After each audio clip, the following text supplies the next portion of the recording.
Hello, citizens of YouTube. This is the Geeky Nerd here, and today we're going to be obviously having a little bit of a different video.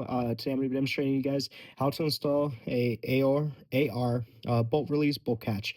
Before I begin, though, I'd like to send a big thank you out to everyone who has liked, commented, and subscribed on the previous videos. I always appreciate it and always enjoy talking to you guys. But if you're new here to the channel, welcome. And if you enjoy this video, enjoy this type of content, please consider liking, commenting, and/or subscribing. And with the PR out the way, let's get into it. So. It should be a pretty straightforward video. Again, just wanted to kind of show you guys, hey, here's how you install all the little bibs and bobs of parts of the Honey Badger at Home series, which that is the kind of smaller piece of this whole video series. So please check that out. Uh, so what you're gonna need is it's nice to have a bev block, basically a block that goes into your magazine well to kind of hold your lower here in a bench vise. You need your mag or a bolt catch. Excuse me.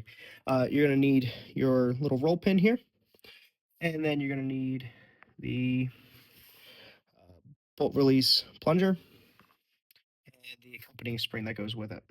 So there's a bunch of like little springs here. Only one of them actually fits on snug to that spring. So I'm just grabbing that spring here. And this happens to be the Fortis Manufacturing bolt catch, and everything you're seeing here has its own review. So I'm also using the Fortis Manufacturing enhanced piece here. So you're gonna see there's a little hole in there. There is your little dimple cap, and that spring just fits in there. I always like to put like a little bit of lubricant. In this case, I'm using just some Gun Slip 2000 here, especially when you're doing any of these install parts, because it'll probably be the first and the last time they ever individually see oil, and it helps them kind of mate together to get nice and acquainted. So trust me, you'll know if you have the wrong spring because it actually won't fit. Because the other springs in your kit, ain't this one for your forward assist, isn't this one for your magazine release, and it isn't any one of the other smaller ones because they won't fit. But with that, we're going to do a couple things here. So make sure that that spring is there. It'll probably pop out on us, but that's okay. You're going to take your roll pin and you drive from this side. You can't really go from this side because you see there's a little lip there. Uh, you want to make sure you're using a hammer that either is brass or nylon. I like the nylon hammers just because they have a less chance of getting marred up. And probably grab some pliers here, roll pin. Make sure you don't squish the roll pin. We got to be very cognizant here. So after doing this for a little bit, you kind of can get used to it to where you're not going to worry about marring up the finish. You can't put electrical tape on either end on there to kind of prevent that from happening, but we're just going to drive it home a little bit.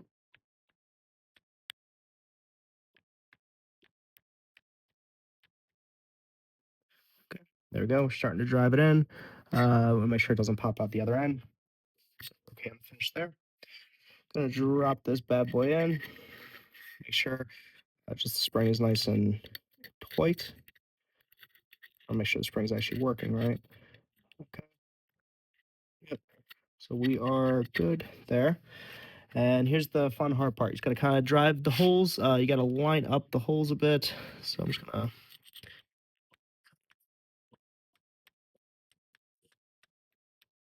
But you see there, we got it lined up, just kind of perfect for the first time. And then we're just gonna continue driving it home.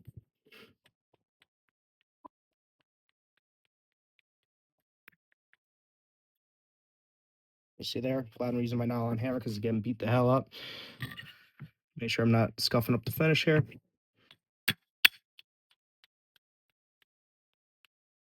There goes the light.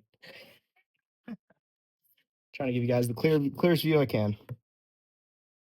Okay, so now that we're pretty much right there, I always like to make sure everything is evened up between the holes. Some people say, oh, good enough. To make sure we do another function check.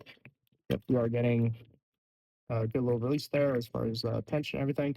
Take your punch, very careful, cognizant, just kind of line it up.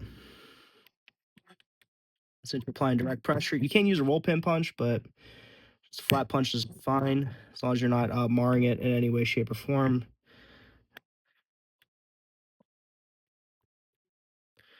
Okay. And pretty much right about there. Check both ends here. Sorry with you guys being right in the way in the camera. That's okay. I'm gonna take a smaller punch. Sure we're getting in there. Just want to get it to where it's even between. So that's in on that side. And still not all the way even on the other side.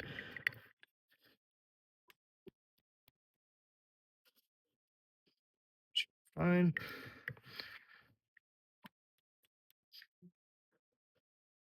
So guys, you don't have to be as paranoid as me. The camera's in the way too. That's obviously helping. So almost evened up. People say if you make it, it's better to make it even because then at least it's applying equal wear and equal pressure on the end. Okay, so that's even on that side and even on that side. So I am happy with that. So function check there. You can see it's properly installed, nice and even between the holes. And boom, your bolt catch is installed with no marring to the finish. So simple like that, guys. Well, I hope you enjoyed the video. Hope you found it helpful. If you did, please let me know in the comments. Please consider liking, commenting, and or subscribing. And I hope everyone's having a wonderful, awesome, fantastic day. And I will catch you guys next time. See you guys.